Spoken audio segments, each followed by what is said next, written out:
Right, I'm just going to make a little quick video, and I want to hear what people respond to this, really, actually, more than what I say. Um, Obviously, the NFL had yet another game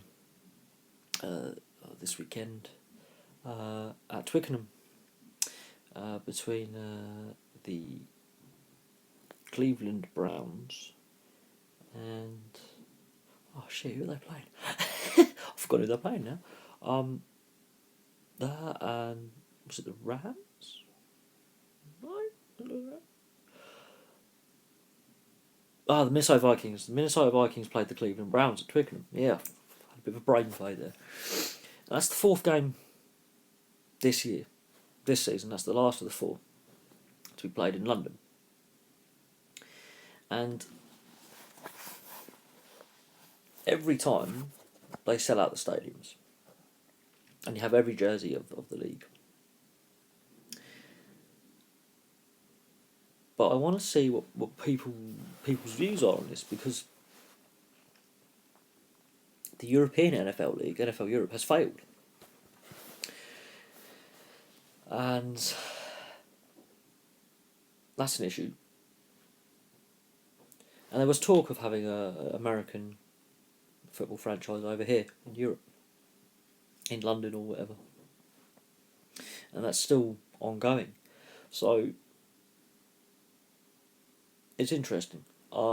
It's not a sport that we have stadiums the right. I mean, there are stadiums the right size for it. Twickenham and Wembley being two. And Tottenham hope when their White Hart Lane is completed, that the new White Hart Lane will be the right size as well. And I think the Emirates possibly is another.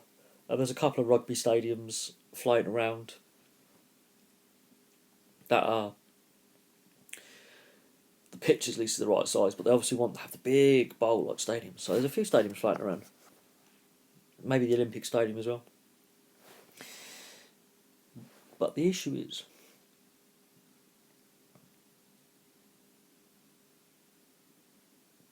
does it work? And from my point of view, the way they've advertised it, the way they have their marketing has been brilliant. But I think they need to get a wider variety of teams playing, because there's only a certain amount of teams who keep having their home games here. Jacksonville Jaguars being one, partly because the owner also owns Fulham, which is not too far from Twickenham and not too far from Wembley if you think about it in the big grand scheme of things. It's on that side of London, it's close to Twickenham, and he already has invested in sport in this country. And there's talk of him relocating the team here, or being part of the ownership, selling his stake in Jacksonville and being part of the ownership that has a team over here. Rumours of that effect. I mean, I don't mind American football. I don't mind it. It's a lot of tactical nous, and you've got to have it's a thinking man's game. The one issue I have with it's a bit too stop-start.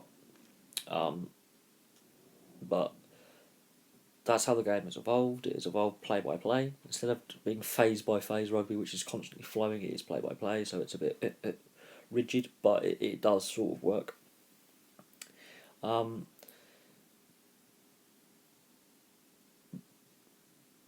when they have the games over here, they don't broadcast all of them on free to air like they used to, because it's gone from 1 to 2, 3, 4 games. I think next year's 4 games as well. I think one year it's going to be 5.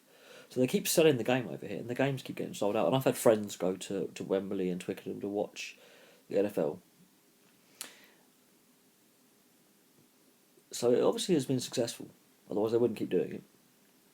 But it would be better if they had a wider selection of teams come over here to play. I think it's the first time the Vikings and the Browns have done it over here. Jacksonville have done a few. I think the Patriots have been over here a few times. I know one of my good friends is a Steelers fan.